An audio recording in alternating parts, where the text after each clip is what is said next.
টাকা গাছে ফলে না, তো তার জন্য কিছু তো কর্ম করতেই হয়। তো তার জন্য কিছু কর্ম আমরা রথযাত্রার দিন কি কি করব সেগুলো আজকে বিস্তারিতভাবে আলোচনা করব, এবং কি কি গাছ লাগাবো তাতে আপনার সংসারে সমৃদ্ধি এবং কিছু বাস্তু দোষ দূর হতে পারে, সেগুলোই আজকের ভিডিওর মাধ্যমে বিস্তারিতভাবে আলোচনা করার চেষ্টা করব।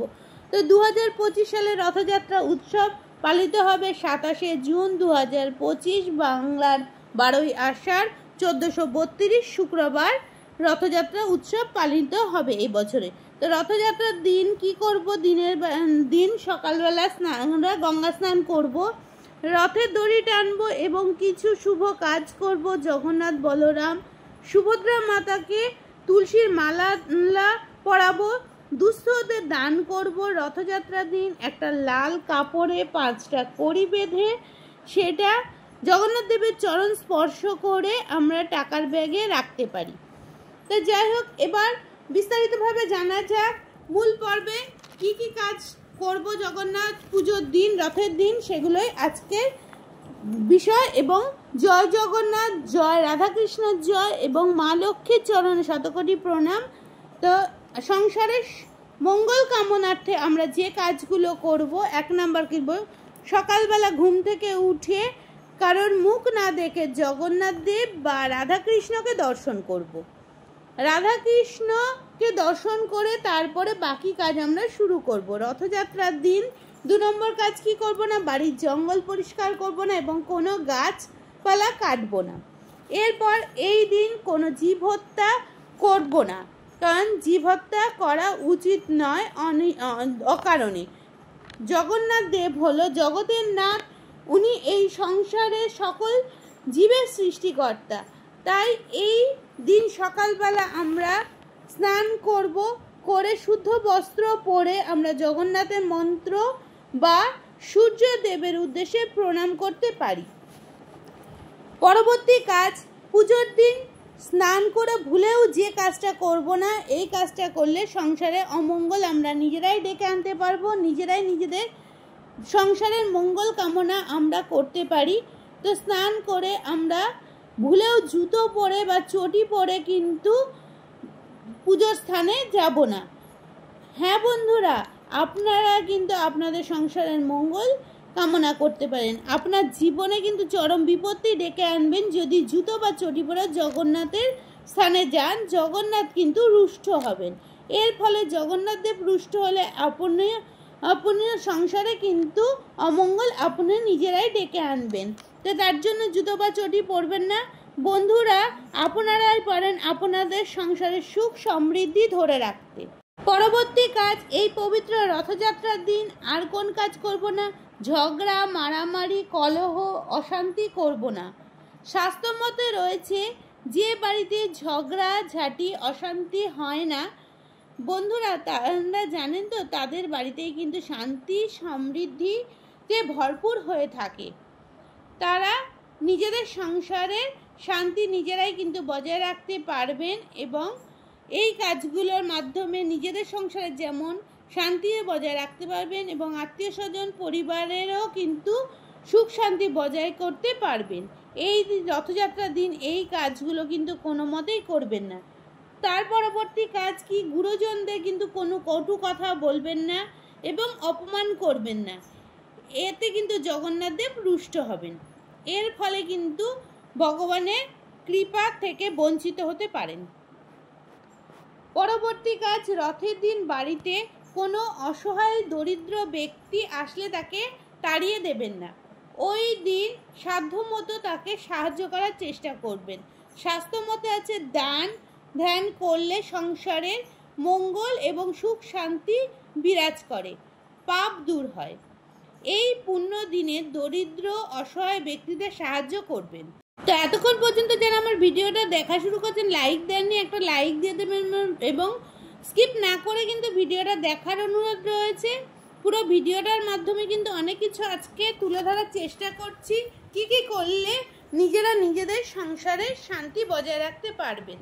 তো চলুন পরবর্তী কাজগুলোতে এবার যাওয়া যাক। এবং যারা আমার ভিডিওটা এতক্ষণ ধরে দেখছেন তাদের অসংখ্য অসংখ্য ধন্যবাদ। জয় জগন্নাথ। বলতে কিন্তু ভুলবেন না। সবাই কিন্তু এতক্ষণ পর্যন্ত যারা দেখেছেন জয় জগন্নাথ অবশ্যই একবার বলে যান এবং জয় লক্ষ্মী মায়ের জয় বলে কিন্তু ভিডিওটা দেখা শেষ করবেন পুরোটা। তো চলুন এর পরবর্তী কাজগুলো কি করব। এই দিন কিন্তু বেশ কিছু গাছ লাগানো নিয়ম আছে, এতে কিন্তু শাস্ত্রে রয়েছে বাস্তু দোষ কিন্তু দূর হওয়া সম্ভব। সেই গাছগুলো কিন্তু বাড়িতে বা বাড়ির বাইরে কোথাও অবশ্যই লাগানোর চেষ্টা করবেন। সেই গাছগুলো কি কি, এবং আমরা জানি গাছ লাগালে আমাদের মনে কিন্তু অনেক নেগেটিভ ধারণা দূর হয়ে পরিবেশের সাথে কিন্তু আমাদের পজিটিভিটি মনের মধ্যে কিন্তু বিরাজ করে। এর ফলে কিন্তু আমাদের সুখে শান্তিতে সংসার ভরে তোলা সম্ভব হয়। তো সেই জন্য কিন্তু সবুজ পরিবেশের সাথে একটুখানি নিজেরাও সময় কাটাতে পারেন। তো এর মধ্যে চলুন এবার প্রথম গাছটা হলো লাকি বাম্বু বা বাঁশ গাছ।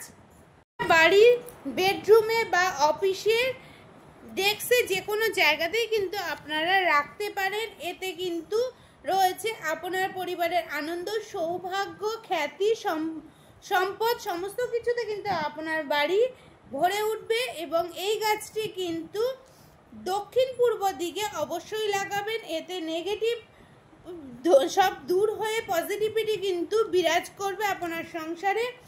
এর পরবর্তী গাছ রয়েছে আরও বাস্তু দূর করার জন্য বেশ কিছু গাছ কিন্তু আমরা আজকে লাগাবো। রথযাত্রার দিন না লাগাতে পারলেও কিন্তু রথ থেকে উল্টো রথের মধ্যে যে কোনো দিন কিন্তু এই গাছগুলো আমরা লাগাতেই পারি।